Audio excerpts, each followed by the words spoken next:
नमस्कार दोस्तों, मैं हूं सत्येंद्र राजभर और आप देख रहे हैं सत्येंद्र का न्यूज। एक ऐसा नाम जिसने भारत में परिवार की परिभाषा बदल दी। एक ऐसा नाम जिसने मोबाइल का नेटवर्क नहीं बल्कि भारत में डिजिटल क्रांति शुरू की। हम बात कर रहे हैं एशिया के सबसे अमीर व्यक्ति मुकेश अंबानी।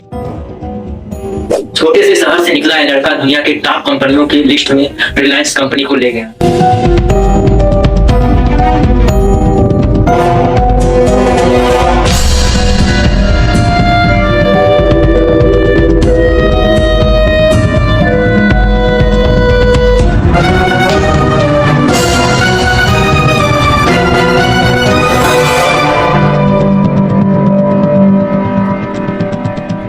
मुकेश धीरूभाई अंबानी का जन्म 19 अप्रैल 1957 को यमन के अदन शहर में हुआ था।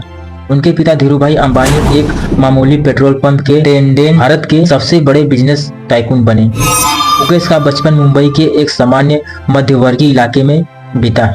वो स्कूल में अच्छे स्टूडेंट थे, लेकिन उनमें हमेशा से कुछ अलग करने की जिद थी। उन्होंने हिल ग्रेंज हाई स्कूल से पढ़ाई की और फिर institute of chemical technology ICT Mumbai से केमिकल इंजीनियरिंग की डिग्री ली। धीरूभाई अंबानी ने मुकेश को पढ़ाई के बाद अमेरिका के स्टैनफोर्ड यूनिवर्सिटी भेजा, लेकिन तभी कुछ ऐसा हुआ जिससे मुकेश को बीच में पढ़ाई छोड़कर भारत लौटना पड़ा। उस समय रिलायंस टेक्सटाइल से पेट्रोल केमिकल की ओर बढ़ रही थी। धीरूभाई ने मुकेश को कहा, तुम्हें अब रिलायंस को ग्राउंड से बनाना है, और यही से शुरू हुआ मुकेश अंबानी का बिजनेस सफर।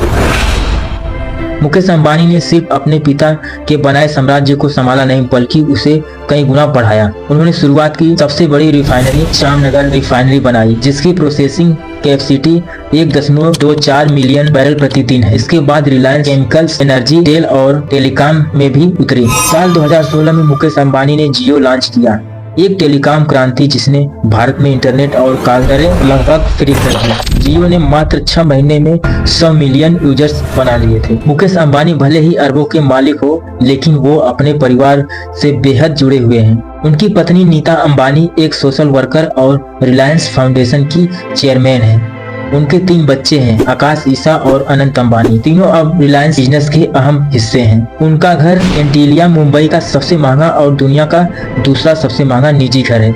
27 मंजिला ये इमारत हर मायने में अनोखी है। इतनी बड़ी कामयाबी के बीच आलोचनाएं भी कम नहीं रही। कभी रिलायंस पर बाजार को मोनोपोलाइज करने का आरोप लगा, तो कभी राजनीतिक संबंधों पर सवाल उठे, लेकिन हर बार मुकेश अंबानी ने शांत रहकर सिर्फ अपने बिजनेस पर ध्यान दिया। 2008 की मंदी हो या टेलीकॉम वार, मुकेश अंबानी ने रिलायंस को डूबने नहीं दिया, बल्कि हर संकट को अवसर में बदला। आज मुकेश अंबानी भारत के सबसे बड़े प्राइवेट बिजनेस एम्पायर के मुखिया हैं। रिलायंस अब green energy, 5G, artificial intelligence और ग्लोबल एक्सपेंशन की ओर बढ़ रही है। वो अब अपने बच्चों को लीडरशिप सौंप रहे हैं, लेकिन नजरें अभी भी आगे के सफर पर है।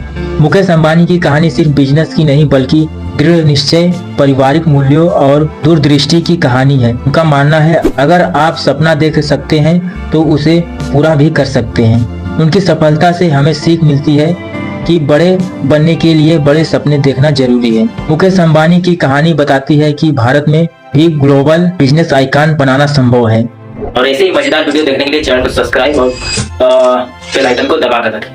नेक्स्ट मजेदार वीडियो